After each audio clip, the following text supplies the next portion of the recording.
Did anyone else notice that they couldn't even get through this episode with still trying to pretend like it was the most shocking finale ever? Like, they couldn't even stick to that. They had to switch it to the most controversial. And even that major stretch. Like, what an absolute, like, after everything, all the build up, like, what an absolute letdown with that final conclusion. And, like, just stupid. Like, he's got to be the worst bachelor ever. He has to be. Like, I know, like, people like Peter were terrible. Clayton just is on another level. He was like Peter, except absolutely no regard for other human beings. No human decency. No empathy towards the people in this journey, on this show, that we're going through everything. And tonight just illuminates all of that. And I sit here at the end of everything wondering, how can Susie watch what just went down and still want to be with that man and still be moving in with that man? Absolutely blows my mind. Before we get into the episode, let's talk about our new Bachelorettes, because let's be honest, we don't give one crap about Clayton and his journey, but Gabby and Rachel, absolutely we care about them. Very excited for them to be the Bachelorette at the same time. I've been wanting to see this for a few seasons now. Having two leads at the same time. Also, like, just finished watching Joe Millionaire last week, and it was absolutely phenomenal with its two leads. And my guess is the Bachelor franchise saw Joe Millionaire, saw that it worked out so great, and just immediately stole that idea. And you know what? Good for them, because it's going to be amazing. Can't wait. Very excited to have especially Gabby as our new Bachelorette. All right, let's get into this dumpster fire of a finale. We open with Clayton basically breaking up with Gabby and Rachel via group text. How just completely lacking empathy or human decency can this guy be, that he gets Gabby and Rachel together in a room to break up with them at the same time? Like, think about that. We are at the final two, or what's supposed to be the final two, and he just breaks up with, like, the people on night one.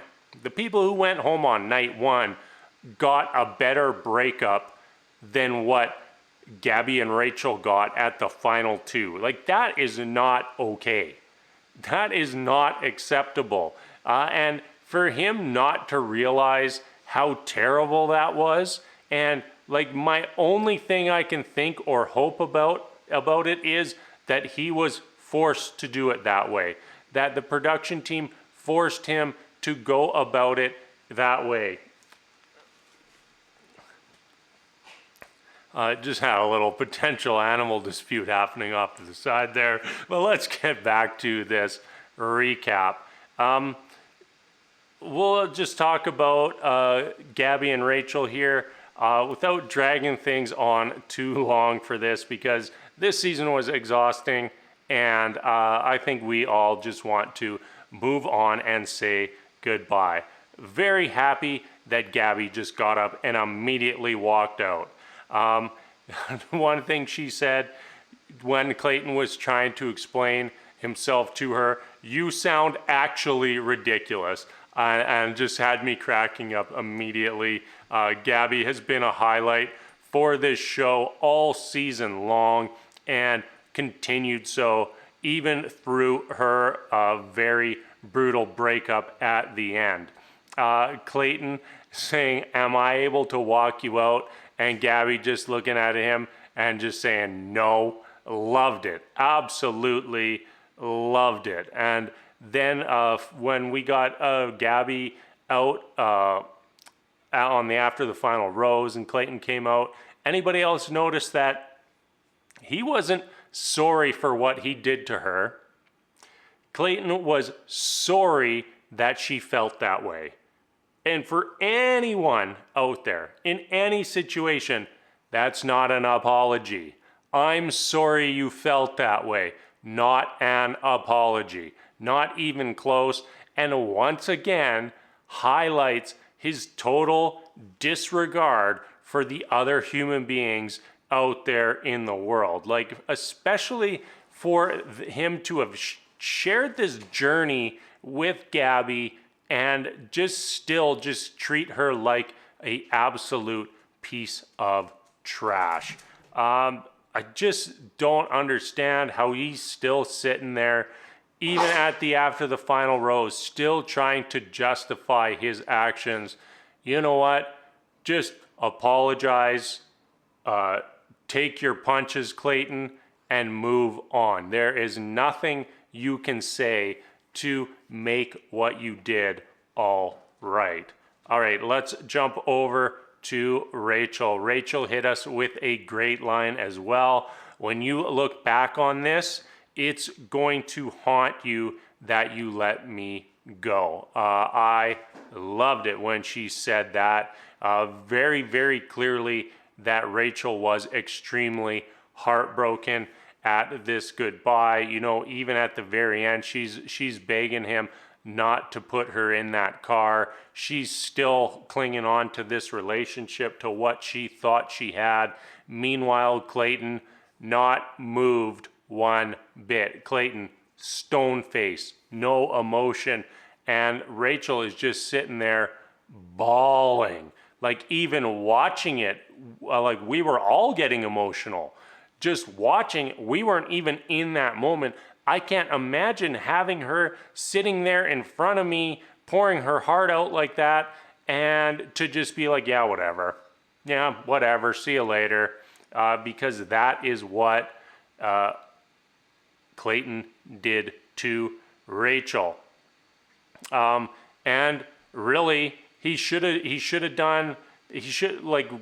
should have had both Gabby and Rachel out on the after the final rose at the same time, because he spit out the exact same spiel that he did to Gabby that he's doing with Rachel. It was almost word for word. You know, he only planned one apology, I guess, you know, one post-breakup speech, and just decided, yeah, whatever. I mean, these two people are barely even people anyways, so why would I put the thought into what I was going to say to both of them when I can just do the exact same thing twice?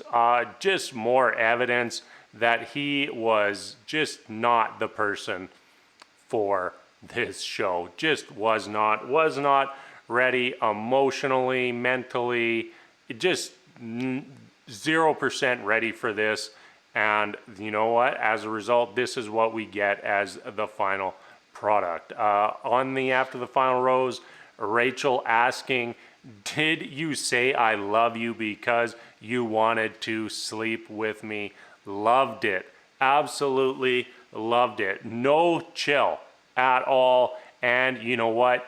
Clayton doesn't deserve any. You know, Clayton doesn't deserve our sympathy. He doesn't deserve these women's sympathy, and all the negativity that they're going to get for having him as the lead this season is well deserved. All right, lastly, we got Susie. And for some reason, Clayton just had the thought, well, I sent the other two home, so now I'm just going to propose to Susie. How does he have the audacity to think that there's any planet where Susie says yes to a proposal after just barely convincing her to kind of maybe have another conversation with him at some point in the future? Very, very ridiculous. And thankfully, Susie says no and walks away. We end with after Susie said no, Clayton once again asking for another chance, but still Susie says it's over and walks away. And then in what apparently is the most shocking thing that's ever happened in the entire franchise of The Bachelor, they're together now. Who cares? On the After the Final Rose, when Susie walked out, I do have a confession. I genuinely thought it was Hannah Brown for about 5 seconds. And I was like, you know what? That is shocking. Like if it's Clayton and Hannah Brown somehow at the end of all this, and then I was like, nope, that's not Hannah Brown, that's Susie. Least shocking outcome that could have happened from what we knew going into tonight. So that's going to wrap things up for this season. Worst lead ever? Absolutely. I don't think that anyone else touches a candle to what we just witnessed there. You know, he had all the same flaws that Peter had on his season, and on top of that, had absolutely no respect for these women, no human decency, no compassion, no empathy, and as a result, you know, broke a lot of hearts, and yet still walked away with someone holding his hand, which still blows my mind that Susie watched the ending and thought to herself, yeah, this is the guy I still want to be with. Ridiculous. Ridiculous. At least we are going to get to see a very, very interesting season with Gabby and Rachel as our leads. I'm guessing that's not going to happen till September now. I guess we didn't really get the timeline on that. Makes sense though. They'd go start filming here shortly, and we'd get the Bachelorette in the fall. Really hope that we get to see Bachelor in Paradise this summer. I think it's been confirmed that it's happening, but I kind of expected them to have some sort of announcement about that at the end of the episode here, but they did not. Regardless, whether it's the fall, whether it's next week, the summer, I will be back to recap whatever is next in the Bachelor franchise. You know what? And if Bachelor in Paradise Canada comes back, I might recap that too. So anyways, everybody, thank you so much for joining me for this absolutely ridiculous season. Hope that we have maybe a show that actually tries to have a happy ending somewhere in the near future. It would be great, because we've had a terrible run of shows lately. I mean, they're entertaining, but just give us one love story. All right, everybody, I'm going to wrap things up. I'm just completely rambling at this point, even rambling in my outro. As always, thank you so much for watching, and until next time, catchphrase.